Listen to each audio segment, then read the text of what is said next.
ഇതിപ്പം ഏതാണ്ട് 10 ദിവസമായി റൂമിൽ നിന്നും പുറത്തോട്ടിറങ്ങിയിട്ട്. കഴിക്കാൻ നേരം പിള്ളേര് പിടിച്ചു വലിച്ചോണ്ട് വന്നാ എന്തേലും ഒന്ന് തൊട്ട് വെച്ച് എഴുന്നേറ്റ് പോവും. ഇങ്ങനെയായാൽ ശരിയാകുകയില്ലല്ലോ. അതുകൊണ്ടാ ഞാൻ സാറിയോടൊന്ന് വരാൻ പറഞ്ഞത്. ഈ സൂയിസൈഡ് ചെയ്ത കുട്ടി അവളുടെ റൂംമേറ്റ് ആയിരുന്നില്ലയോ? ആ, അത് തന്നെയായി ഡിപ്രഷന്റെ റീസൺ. വലിയ കൂട്ടായിരുന്നു രണ്ടും. രണ്ടിനും കൂടെ ഒരുമിച്ചല്ലാതെ കാണാൻ ഒക്കുകയല്ലായിരുന്നു. ആ ഷോക്കിന്ന് ഇനിയും മാറിയിട്ടില്ല ആനി. ആനി അത് ആ റൂമിലുണ്ട്. നിങ്ങൾ രണ്ടും കൂടെ ഒന്ന് കണ്ടേച്ചുവാ. ചുമ്മാ ഒരു കാഷ്വൽ വിസിറ്റിംഗ് അങ്ങനെ തോന്നിച്ചാ മതി. ഓക്കെ.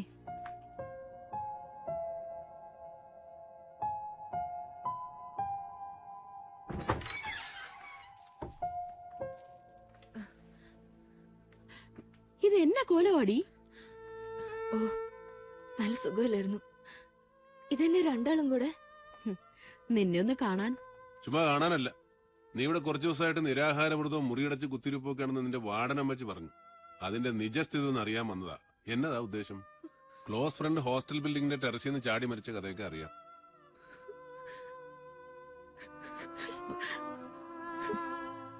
അവളെ കരയിപ്പിച്ചു. അങ്ങനെ കരഞ്ഞാലെങ്ങനാ? നീ ആ മൂടിന്ന് പുറത്തു വരണം. എന്നിട്ട് ക്ലാസ്സിൽ പോയി തുടങ്ങണം. ഞങ്ങളുടെയൊക്കെ പഴയ ആനിയായിട്ട് മാറണം. എന്നാ? ഞാൻ ശ്രമിക്കുന്നുണ്ട്. ഓർഫനേജിൽ വെച്ചിട്ടുള്ള പരിചയമായിരുന്നു അർച്ചനയായിട്ട്. എന്നെ പോലെയല്ല, പാരന്റ്സിനെ ഓർമ്മ വെക്കും മുമ്പേ നഷ്ടപ്പെട്ടതായിരുന്നു അവൾക്ക്. അവൾക്ക് ഞാനും എനിക്ക് അവളൊന്ന് കരുതി പഠിത്തത്തിൽ മാത്രം ശ്രദ്ധിച്ച് ജീവിക്കുകയായിരുന്നു ഞങ്ങള്. അങ്ങനെ എളുപ്പമൊന്നും എനിക്കങ്ങ് മറക്കാൻ ഒക്കുകയല്ല. വലിയ ട്രാജഡിക്ക് ചെറുപ്പത്തിലെ സാക്ഷിയാകേണ്ടി വന്നവളാ നീ. നീ ഇങ്ങനെ തളർന്നാലേ അതിൽ വിഷമിക്കുന്ന ഞങ്ങൾ ചിലരുണ്ട്. അറിയാം. അവള് ഓക്കെ ആവും. ഡേവിഡ് ചെന്നാട്ടെ, ഞാൻ കുറച്ചു നേരം ഇവിടെ ഇരിക്കാം. ഇരിക്കുന്നതാ കൊള്ളാം. അതവളെ ചുമ്മാ പാമ്പർ ചെയ്ത് വഷളാക്കാനാവരുത്. ചെയ്യാൻ പോട്ടെ മോളെ. ആ അതെ, ഇനി ക്ലബിൽ ചെന്നിരുന്ന് ഇതിന്റെ പേരും പറഞ്ഞ് കള്ളു കുടിച്ച് നേരം വെളുപ്പിക്കണ്ട. നേരത്തെ കാലത്തെ വീട് പിടിച്ചോണം. ഞാൻ വിളിക്കും.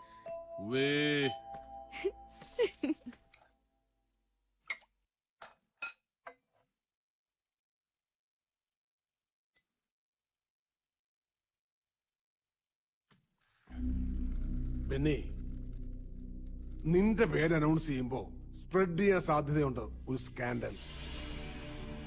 കോട്ടയം മെഡിക്കൽ കോളേജ് സ്റ്റുഡന്റ് ഒരു പെങ്കൊച്ച് സൂയിസൈഡ് ചെയ്തത്, അതിനോട് നിന്റെ പേര് കണക്റ്റഡ് ആയിട്ട്. മനസ്സിലായല്ലോ? അത് അച്ഛൻ പുച്ഛൻ പറഞ്ഞു തുടങ്ങിയപ്പോ മാതച്ചായനെ ഞാൻ നേരിട്ട് വിളിച്ചു പറഞ്ഞ ഒരു ന്യൂസ് കില്ലിംഗ് നടത്തിയത്. ഇലക്ഷൻ ആവുമ്പോ അതൊരു വെപ്പണായി മറുപക്ഷം എടുത്ത് ഉപയോഗിക്കാൻ ഇടകൊടുക്കരുത്. മറുപക്ഷം എന്ന് വെച്ചാ ഇപ്പൊ ഉമ്മച്ചനും കൂടാ. അതെ, ഞാനൊരു പ്രസ് മീറ്റ് വിളിക്കുന്നതിനെ കുറിച്ച് ആലോചിക്കുന്നുണ്ട്. മീഡിയയുടെ മുന്നിൽ ഒരു open challenge. I am sure ഒരു പ്രൂഫും ഒരുത്തനും കൊണ്ടുവരാൻ കഴിയല്ല. I am confident. എന്നതാന്ന് വെച്ചാ വർഗീസുമായിട്ട് ആലോചിച്ച് ചെയ്യും. വൈകണ്ട. എന്താ വർഗീസേ?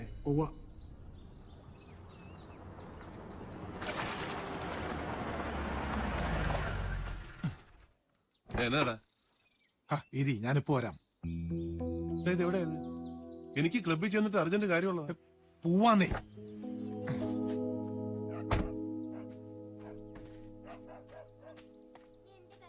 പെങ്ങളെ, ബൈജു എന്തിയേ?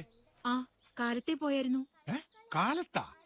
അവന്റെ പരോള് തീരുന്ന നാളല്ലയോ? ആ, എനിക്കറിയാൻ മേല. പോയി.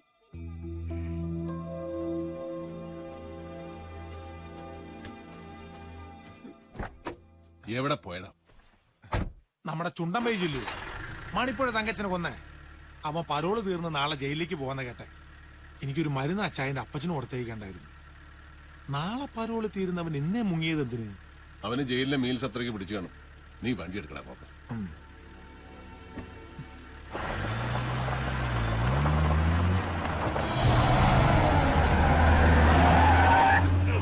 ആരുടെ തന്തയ്ക്ക് വായുവിളി വാങ്ങിച്ചിട്ട് വേണം പരനാറി? ഗ്ലാസ് പൊക്കി വെച്ച് ചീത്ത വിളിച്ചിട്ട് ആര് കേൾക്കാനടാ? അവന്റെ വണ്ടിയാ. MC പോളിന്റെ മകൻ ബെന്നിയുടെ. ഇച്ചിരി മുറ്റുകൂടലാ ചെറുക്കിന്. കോട്ടയം മെഡിക്കൽ കോളേജിലെ ഒരു പൂർവ്വ വിദ്യാർത്ഥി എന്നുള്ള നിലയിൽ മാത്രമല്ല, ഒരു രാഷ്ട്രീയ പ്രവർത്തകൻ എന്നുള്ള നിലയിലും കോളേജുമായി ബന്ധപ്പെട്ട പല കാര്യങ്ങളിലും ഞാൻ ബന്ധപ്പെടാറുണ്ട്. അതല്ലെങ്കിൽ കോളേജ് അധികൃതർ എന്നെ ക്ഷണിക്കാറുണ്ട്. ഇപ്പൊ അവരുടെ ക്ഷണം സ്വീകരിച്ച് അവിടെ ചെല്ലുമ്പോഴൊക്കെ ആൺ പെൺ ഭേദമില്ലാതെ അവിടുത്തെ വിദ്യാർത്ഥികളുമായി എനിക്ക് ഇടപെടേണ്ടി വന്നിട്ടുണ്ട്. നിങ്ങൾ ഈ പറയുന്ന അർച്ചന ശങ്കർ എന്ന പെൺകുട്ടിയെയും ഞാൻ അവിടെ വെച്ച് കണ്ടു കാണും. അനവധി പെൺകുട്ടികളിൽ ഒരാൾ അതിനും അപ്പുറത്തേക്കുള്ള പരിചയം?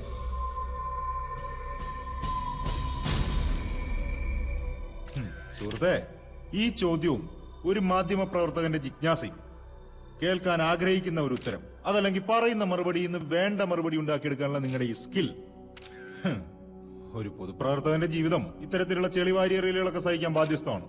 പക്ഷേ മരിച്ചുപോയ ഒരു പാവം പെൺകുട്ടിയെ കുഴിമാടത്തിൽ നിന്ന് പുറത്തെടുത്ത് അപമാനിക്കുന്നതിനെ അത് ഉപകരിക്കത്തുള്ളൂ.